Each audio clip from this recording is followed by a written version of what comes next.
لا حول ولا قوة إلا بالله العلي العظيم. أعوذ بالله من الشيطان اللعين الرجيم. بسم الله الرحمن الرحيم. الحمد لله الذي خلقنا في أمته الذي فاز رتبته إلى قاب قوسين وأكرمنا بولاية وصيه الذي ردت له الشمس مرتين وشرفنا بحب الزهراء أم السبطين التي فضلت على نساء العالمين وجعلنا من الباكين على مصاب الحسن والحسين وتسعة من ذرية الحسين الذين من بكى على مصابهم رجها حسناته أعمال الثقلين وهم أئمة المشرقين وهداة المغربين صلوات الله عليهم ما دام طلوع النيرين. الصلاة والسلام على النبي الأمي مكي المدني الغرشي الهاشمي الأبتهي النبي المسدد بشير المؤيد نذير الممجد المصطفى الأمجد المحمود الأحمدي بالقاسم محمد. اللهم صل على وعلى أهل بيته الطيبين الطاهرين المعصومين المظلومين ولعنة الله على أعدائهم أجمعين من يومنا هذا إلى يوم الدين. أما بعد فقد قال الله في كتابه الحكيم. بسم الله الرحمن الرحيم. لن تنالوا البر حتى تنفقوا مما تحبون. عزیزان محترم، وازاداران مظلوم کربلا، سید الشہداء حضرت ابا عبداللہ امام حسین علیہ السلام، پروردگار عالم مالکہ کونین، مادر امام حسین جناب فاطمہ زہرا سلام اللہ علیہا کے صدقے اور طفیل میں ہماری اس کوشش کو اپنی بارگاہ میں درجہ قبولیت عطا کرے، اور جتنے بھی عزادار اس کائنات میں موجود ہیں پروردگار سب کو صحت و سلامتی عطا کرے، ان کی توفیقات و درجات میں بلندی عطا کرے، اور مالک کائنات تمام عزاداروں کو کرونا وائرس جیسی وبا سے محفوظ رکھے. خصوصاً بانی مجلس ہمارے آصف جاہ صاحب، پروردگار انہیں بھی صحت و سلامتی عطا کرے، ان کے رزق میں وسعت عطا کرے، ان کے کاروبار میں ترقی عنایت فرمائے، انہیں ان کے گھر والوں کو تمام آفات ارضی و سماوی سے محفوظ رکھے. پروردگار اس سے بہتر انداز میں عزائے حسین پر گزار کر کے بی بی کی بارگاہ میں ہدیے کی توفیق عنایت فرمائے. عزیزو، میں نے اس سے پہلی والی مجلس میں آپ حضرات کی خدمت میں عرض کیا تھا کہ محرم کیا ہے، محرم کسے کہا جاتا ہے، جبکہ آج کی مجلس میں عرض کر دوں کہ کرونا وائرس جیسی وبا چل رہی ہے، اور ہر عزادار کو اس وقت محتاط رہنے کی ضرورت ہے. دشمن کسی بھی طریقے سے استحصال کرنا چاہتا ہے، کسی بھی طریقے سے عزاداری اور عزاداروں کے درمیان میں گھس کر ان میں خلل ڈالنا چاہتا ہے. مگر ہر عزادار کا فریضہ ہے، عزاداروں کے اوپر لازمی ہے کہ وہ خود بھی محفوظ رہیں اور تمام عزاداروں کی حفاظت کے لیے ہر طریقے کی احتیاط کو اختیار کریں. محرم کیا ہے؟ میں نے عرض کیا تھا کہ محرم یعنی تجدید عہد ہے، محرم یعنی ترک گناہ ہے، محرم یعنی انقلاب ہے، محرم یعنی اتحاد ہے، محرم یعنی بیداری ہے، محرم یعنی اغیار شناسی ہے، محرم یعنی تقدس منبر ہے، محرم یعنی قربانی ہے، محرم یعنی حجاب ہے. لہذا محرم ایک چھوٹا سا مفہوم نہیں ہے، محرم بہت بڑا ایک درس کا ہے، ایک یونیورسٹی ہے جہاں سے ہمیں ہر طریقے کا اصول، ہر طریقے کی مثال ہمارے سامنے موجود ہے۔ لہذا ہمیں چاہیے کہ کربلا سے واقعی درس لیں، کربلا سے واقعاً سبق حاصل کریں کہ امام حسین علیہ السلام نے اس کربلا کو کیوں برگزار کیا۔ لہذا میں ابتدائی مفہوم آپ کی خدمت میں پہلے عرض کر دوں، اور وہ یہ کہ عزاداری جو ہم منا رہے ہیں اس کی بہت ساری علامتیں ہیں، اور ہم کو پوری کائنات انہی علامتوں کے ذریعے سے پہچانتی ہے، اور وہ ساری کی ساری علامتیں جو ہمارے اوپر دکھائی دیتی ہیں، ہم سے ظاہر ہوتی ہیں، اس کے ذریعے سے دیکھنے والے کہ ذہن کے اندر یہ چیز آتی ہے کہ یہ عزادار ہے۔ عزادار ہے تو کس کا عزادار ہے؟ یہ فاطمہ کے لال امام حسین علیہ السلام کا عزادار ہے۔ لہذا انہی علامتوں میں سے عزاداری امام حسین علیہ السلام میں کالا لباس پہننا جہاں ایک عزادار کی علامت ہے، وہیں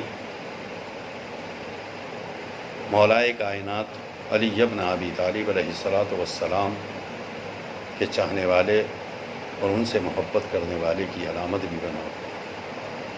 لہذا مومنین کے لیے ایک بہت بڑی ذمہ داری ہے، اس لیے کہ اس کالے لباس کا ہمارے اوپر ایک حق ہے۔ لہذا کالا لباس پہننے کے ساتھ ساتھ اس کا حق ادا کرنا ہمارے لیے ضروری ہے، چونکہ یہ ہمارے لیے ایک علامت بنا ہوا ہے۔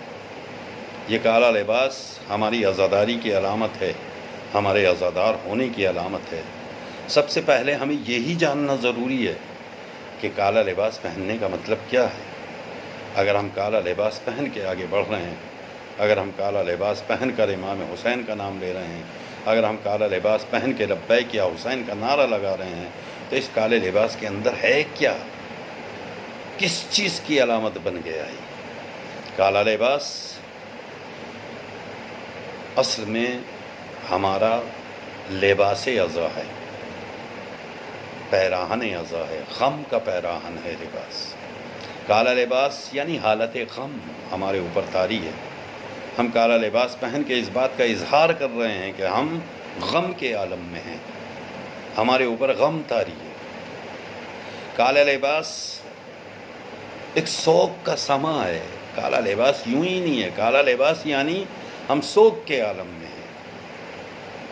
کالا لباس یعنی وقت گریہ، رونے کا وقت۔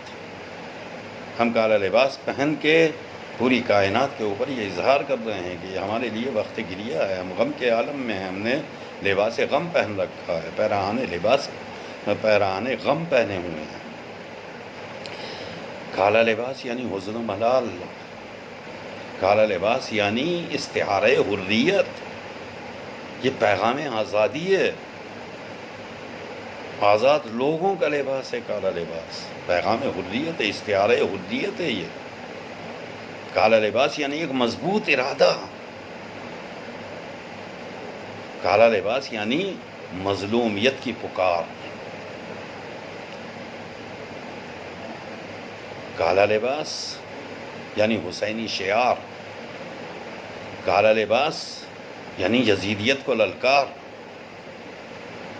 آپ اتنا آسان مت سمجھیے کہ آپ کالا لباس پہن کے صرف آ گئے یعنی ہم نے کالا لباس پہن لیا، جی نہیں، اس لباس کے اندر بہت ساری علامتیں موجود ہیں، ہمارے اوپر اس کا ایک حق بنا ہوا ہے، لہذا اس حق کی ادائیگی ہمارے اوپر لازمی ہے کہ ہم اس حق کو ادا کریں۔ کالا لباس یعنی یزیدیت کو للکارنا ہے، کالا لباس یعنی کربلائی محاذ ہے، کالا لباس یعنی عزم و استقلال، ہمارے اندر مضبوط ارادہ۔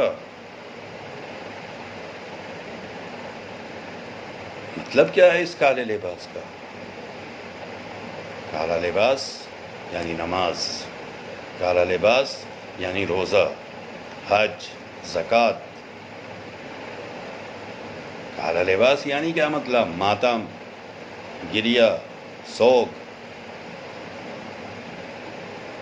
کالا لباس یعنی کیا مطلب ہے؟ کالا لباس یعنی برائیوں سے روکنا، کالا لباس یعنی نیکیوں کا حکم دینا۔ اس کائنات کے اندر ہماری پہچان ہے کہ برائی سے روکنے والے اور نیکیوں کا حکم دینے والے۔ کالا لباس یعنی کیا مطلب ہے؟ یعنی اخلاقیات، ایمانداری، وفاداری، وفاشیاری۔ کالا لباس یعنی کیا مطلب؟ سچے، حق کا اقرار۔ کالا لباس یعنی جھوٹ اور باطل سے انکار۔ کالا لباس یعنی وفاداری، شرافت۔ یعنی جب آپ کالا لباس زیب تن کر لیا ہے آپ نے، ہم کالا لباس پہن لیتے ہیں، تو کالا لباس پہننے کا مطلب بالکل الگ ہو جاتا ہے۔ آپ حسینی منشور کے اوپر حسینی مقصد کے پابند بن گئے ہیں۔ کالا لباس پہننے کا مطلب کیا ہے؟ یعنی آپ حسینی منشور کے پابند ہیں، آپ حسینی مقصد کے پابند ہیں، جس کی ترویج و اشاعت ائمہ معصومین نے پوری زندگی فرمائی ہے، اور اس کے نمونے ہمارے سامنے پیش کیے ہیں۔ ویسے علی کے چاہنے والوں پر، علی ولی اللہ کہنے والوں کے اوپر پہلے سے ہی بہت بڑی ذمہ داری موجود ہے۔ ان کے اوپر چونکہ انہوں نے علی ولی اللہ کہا ہے، انہوں نے مولائے کائنات علی ابن ابی طالب علیہ السلام سے محبت کی ہے، لہذا ان کے اوپر پہلے سے ہی بڑی ذمہ داری موجود ہے۔ لیکن جب کالا لباس پہن لیا ہے تو پھر ذمہ داری دگنی ہو گئی۔ اب وہ اس ذمہ داری سے ہٹ نہیں سکتے، اس ذمہ داری کو چھوڑ کر جا نہیں سکتے، وہ ذمہ داری انہیں ادا کرنی پڑے گی۔ اور پھر اس کے ہر عمل کو عام انسان کے عمل کے طور پر نہیں، بلکہ عزادار سفیر امام حسین علیہ السلام کے عمل کے مطابق دیکھا جاتا ہے۔ لہذا اگر آپ سفیر عزا بنے ہیں، اگر آپ امام حسین علیہ السلام کے مقصد کو آگے بڑھانے والے بنے ہیں، تو آپ کو دنیا اسی نظریے سے دیکھ رہی ہے کہ یہ کالا لباس پہنے ہوئے ہے یعنی یہ عزادار ہے، یہ کالا لباس پہنے ہوئے ہے یعنی یہ مقصد امام حسین علیہ السلام کو آگے بڑھانے والا ہے، یعنی یہ سفیر امام حسین بن کے آیا ہے اور ہمارے لیے مشعل راہ بن رہا ہے، ہمیں اس انسانیت کا درس دینے والا ہے۔ تو پھر یاد رکھیے، اپنے آپ کو پابند بنائیے،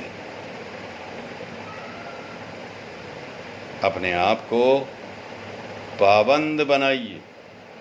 جب بھی لباس عزا زیب تن کریں تو یہ جان لیجئے کہ آپ انسان عام انسانوں سے مختلف ہیں۔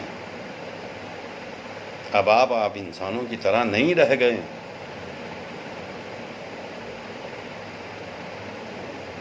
آپ اب عام انسان نہیں ہیں، عام انسانوں سے مختلف ہیں۔ یعنی پھر کیا ہیں ہم؟ اب آپ امام حسین علیہ السلام کی تہذیب کے سفیر ہیں، آپ سفیر ہیں، تہذیب امام حسینی کو آپ پھیلانے کے لیے سفیر بنے ہوئے۔ اب آپ شناخت ہیں ثقافت کربلا کی، اب آپ پیغام رساں ہیں مقصد انسانیت کی، اب آپ شناخت دینے والے ہیں ثقافت کربلا کی، آپ پیغام پہنچانے والے ہیں مقصد انسانیت کا، لہذا نہ غالی نہ مقصر، صرف شیعہ اثنا عشری۔ اپنے آبے کو پہچانیے، الجھنے کی ضرورت نہیں ہے۔ آپ کا کردار بہت بلند ہونا چاہیے، اپنے کردار کو اتنا بلند کرو کہ کل ائمہ معصومین کے سامنے ہمیں شرمندگی نہ اٹھانی پڑے۔ جیسا ہم سفیر ہیں، ہم عزادار ہیں، ہم ہی ہیں مقصد امام حسین کو آگے بڑھانے والے۔ پوری کائنات کے اندر پیغام امام حسین علیہ السلام کو نشر کرنے والے عزادار ہیں۔ لیکن میرے عزیزو، اگر عزادار ہی دین کے پابند نہیں،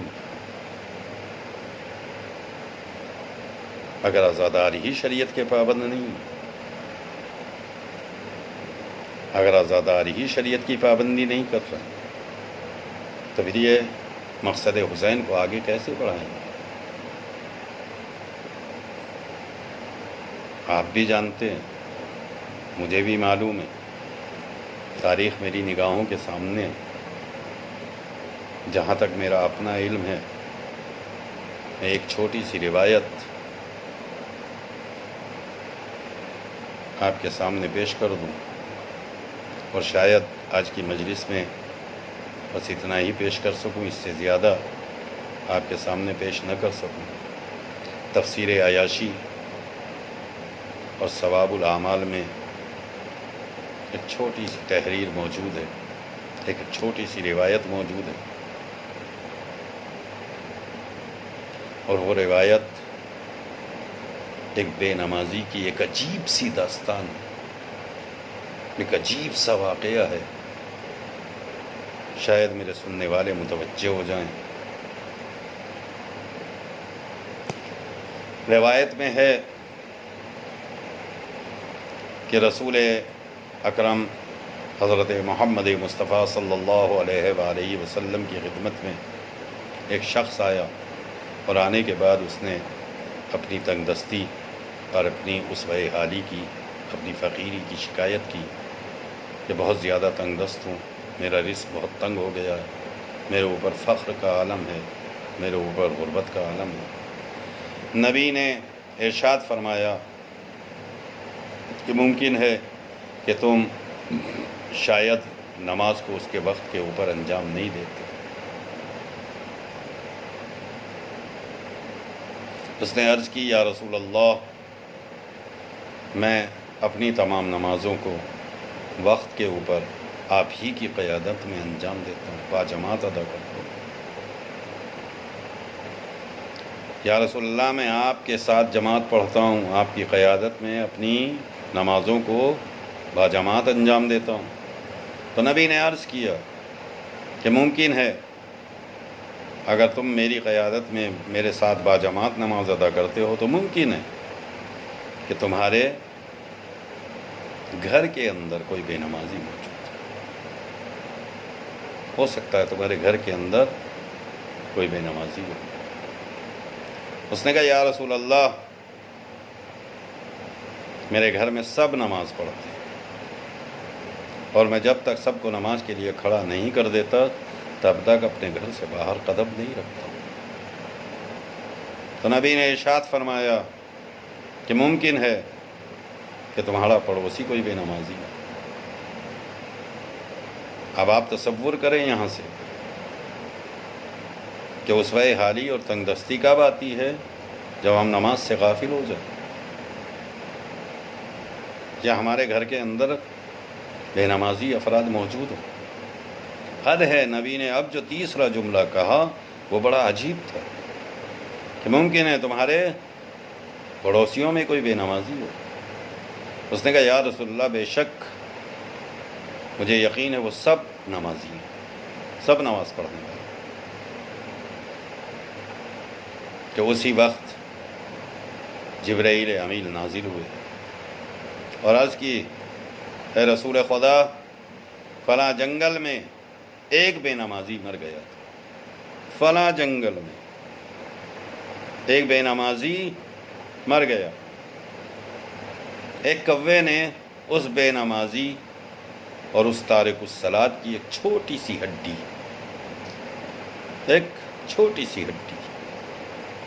اپنی چونچ میں اٹھا کر اس کے گھر کے اندر درخت کے اوپر لا کر رکھ دی۔ لہذا اس شخص سے کہیے کہ وہ اس ہڈی کو اس درخت سے اتار کر گھر سے باہر نکال دے تاکہ اس کے رزق و روزی کے اندر وسعت پیدا ہو جائے۔ اگر ایک بے نمازی کی چھوٹی سی ہڈی گھر کے اندر تنگ دستی اور رزق میں تنگی پیدا کرتی ہے تو اگر کوئی بالکل ہی نماز نہ پڑھتا ہو، بالکل ہی شریعت سے بے خبر ہو، بالکل ہی دین کے اوپر عمل نہ کرتا ہو، تو آپ خود سوچئے کیا امام حسین علیہ السلام اسے قبول کریں گے؟ بس میرے عزیزو، میں آج کی مجلس میں اس سے زیادہ عرض نہیں کرنا چاہتا، بس اتنا ہی آپ کے ذہنوں کو متوجہ کرنا چاہتا تھا تاکہ آپ کے ذہن متوجہ ہو جائیں۔ یہی نماز ہے۔ آپ کربلا کے میدان میں مثالیں تلاش کریں۔ کربلا میں نماز ظہر کی ادائیگی اور امام کی دعا، نماز گزاروں میں شامل ہونے کی دعا دی ہے امام نے۔ کب؟ آپ اس موقعیت کو یاد کریں۔ کربلا میں دین کے مختلف کام موجود ہیں۔ کربلا میں اصل دین کی حفاظت کی گئی۔ دین کی حفاظت اور دین کے بارے میں حساس ہونے کے لیے کربلا کا میدان موجود ہے۔ کربلا میں بہت سی ایسی مثالیں موجود ہیں جو ہمارے لیے مشعل راہ ہیں، جو ہمارے لیے چراغ راہ ہیں۔ ہم ان مثالوں کے اوپر غور کریں، کربلا کے میدان کے اوپر غور کریں۔ آئیے آج میں ایک موضوع کی طرف آپ کے اذہان عالیہ کو متوجہ کر دوں۔ عزادارو، آج محرم کی 2 تاریخ ہے۔ قافلہ حسینی تقریباً وارد کربلا ہو رہا ہے۔ ہم اس عشرے کے اندر کربلا کے تمام شہیدوں کا پرسہ نہیں دے سکیں گے، بلکہ ہم کیسے وہ پرسہ ادا کر سکتے ہیں اور کس طریقے سے وہ پرسہ ادا کر سکتے ہیں جو اصحاب امام حسین نے کربلا میں قربانیاں پیش کی۔ کربلا کے میدان میں ہمیں ملتا ہے کہ جس وقت نماز ظہر کا وقت ہوا، آپ تصور کریں گے کربلا میں جب نماز ظہر کا وقت ہوا ہے تو اس وقت کربلا کے میدان میں صورتحال یہ تھی، اس وقت کربلا میں عالم یہ تھا کہ خیموں کے اندر لوگ سہمے ہوئے تھے اور خیموں کے باہر یا تو زخمی پڑے ہوئے تھے، جو لوگ زخمی تھے وہ خیموں کے باہر، یا شہداء کی لاشیں پڑی ہوئی تھیں۔ ایسے عالم میں جب وقت نماز ظہر آیا ہے تو امام حسین کا ایک صحابی عمرو ابن عبداللہ الصاعدی امام حسین کی خدمت میں حاضر ہوئے اور انہوں نے کہا، یا ابا عبداللہ نفسی لک الفدا، اے فاطمہ کے لال، میری جان آپ کے اوپر قربان ہو جائے، انی ارا ہؤلاء قد اقتربوا منک ولا واللہ لا تقتل حتی اقتل دونک انشاء اللہ واحب ان القی ربی وقد صلیت بہذہ الصلاۃ التی دنا وقت۔ مولا میں چاہتا ہوں کہ یہ آخری نماز آپ کے پیچھے ادا کروں۔ امام حسین نے یہ سنا اور اپنے صحابی کو دعا دی، پروردگار تمہیں نماز گزاروں میں شامل کر، پروردگار تمہیں نماز گزاروں میں شمار فرما۔ یہ اصحاب امام حسین، وہ عالم، وہ ظہر کا وقت، وہ جنگ کا ہنگام، وہ شہداء کے لاشیں، وہ زخمی، اور ایسے عالم میں برگزاری نماز۔ میرے عزیزو، عزادارو، غور کرو اس وقت امام حسین کا کیا حال۔ امام حسین ایک ایک صحابی کو اجازت دیتے جا رہے ہیں، ہاں بھائی میں نے تمہیں اجازت دی، ہاں بھائی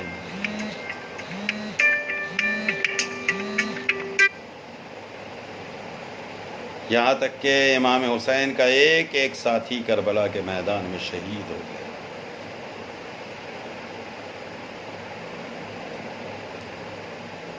عزیزوں میں کیسے عرض کروں، میں کس طریقے سے عرض کروں کہ اس وقت امام حسین کے کلیجے کے اوپر کیا گزرا۔ امام حسین کربلا کے میدان میں وارد ہونے جا رہے ہیں۔ عزادارو، فاطمہ کا لال مہمان ہو چکا ہے، کربلا والے مہمان بن چکے ہیں، ہمارے عزاخانہ دل میں مہمان بن چکے ہیں۔ زہیر مہمان ہیں، حور مہمان ہے، حور کا بیٹا مہمان ہے، جون مہمان ہے، کربلا والے حسین کا قوت بازو 34 سال کا بھائی عباس مہمان بن چکا ہے، 18 سال کا کڑیل جوان علی اکبر مہمان ہے، حسین کے دل کا پھول سا ٹکڑا بھتیجا، امام حسین کے جگر کا ٹکڑا، ان کا بھتیجا قاسم مہمان بن چکا۔ عزادارو، 6 مہینے کا لال علی اصغر مہمان، خود فاطمہ کا لال جسے سیدہ نے چکیا پیس پیس کے پالا ہے، وہ ہمارا مہمان بنا ہوا۔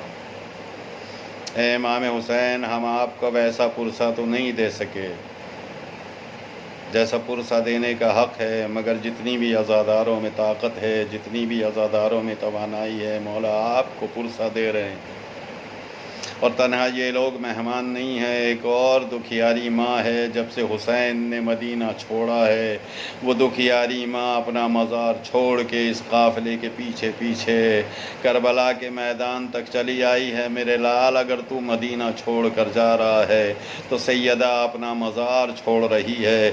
یہی وجہ ہے کہ جہاں جہاں قافلہ رکا ہے وہاں وہاں حسین کی بہن زینب نے ایک آواز سنی ہے، اور ایک دن بھائی کے سامنے آ کے بیان کیا، بھیا جب بھی کہیں قافلہ رکتا ہے، آدھی رات گزرتی ہے تو کسی بیوی کے رونے کی آواز میرے کانوں سے ٹکراتی ہے۔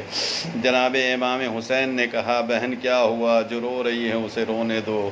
کہ نہیں بھائی، مجھے اس کے رونے پر کوئی اعتراض نہیں ہے، مگر وہ جب بھی روتی ہے تو بھائی آپ کا نام لے کے روتی ہے، بس میں اسی بات سے پریشان ہوں۔ امام حسین نے کہا، ایک کام کرو زینب، اب جب رونے کی آواز آئے تو اس سے خود سوال کر لینا، جا کے اس سے خود پوچھ لینا، عزیز و نصف شب گزری، جناب زینب نے ایک مرتبہ ان کے کانوں سے رونے کی آواز ٹکرائی، جناب زینب اپنی جگہ سے اٹھیں، آواز کے سہارے آگے بڑھیں تو کیا دیکھا، ایک نقاب پوش بیوی ہے جو بیٹھی ہوئی رو رہی ہے۔ جناب زینب قریب آئیں، آنے کے بعد کہتی ہیں، اے محترمہ، میں تمہیں رونے سے نہیں روکتی ہوں، مگر حسین میرے بھائی کا نام ہے، آپ میرے بھائی کا نام لے کے کیوں رو رہی ہو؟ بس ایک مرتبہ بی بی نے نقاب کو الٹا، زینب تو نے نہ پہچانا، اگر حسین تیرا بھائی ہے تو حسین میرے جگر کا ٹکڑا ہے، اے میری لال، جب سے میرے لال نے مدینہ چھوڑا ہے، سیدہ اپنا مزار چھوڑ کر اسی قافلے کے پیچھے پیچھے کربلا کے میدان تک چلی آئی۔ سیعلم الذین ظلموا ای منقلب ینقلبون ولعنۃ اللہ علی اعدائہم اجمعین۔ انا للہ و انا الیہ راجعون۔ الہی بحق الزہراء وعلیہا وبالہا وبنیہا، پروردگار بحق محمد وآل محمد ہماری اس مختصر سی عزا کو قبول فرما لے۔ الہی جتنے بھی سننے والے ہیں ان سب کی دلی مرادوں کو پورا کر۔ پروردگار بے روزگاروں کو روزگار عطا کر، با روزگار کے روزگار میں ترقی عنایت۔ اے میرے معبود، خاص طور سے بانی مجلس ہمارے آصف جاں بھائی کے درجات میں بلندی عطا کر۔ الہی انہیں اپنی الہی بحق محمد وآل محمد ان کی توفیقات و درجات میں بلندی عنایت کر۔ اے میرے معبود، تجھے واسطہ ہے محمد وآل محمد کا، ان کے رزق میں وسعت عطا فرما۔ الہی کاروبار میں ترقی عنایت کر۔ اے میرے معبود، عزائے حسین کے صدقے میں دلی مراد کو پورا فرما۔ پروردگار بحق محمد وآل محمد اس سے بہتر ہدیے کی توفیق عنایت کر۔ الہی امام کے ظہور میں تعجیل فرما، ہمیں ان کے ناصرین میں شمار فرما۔ مادر سے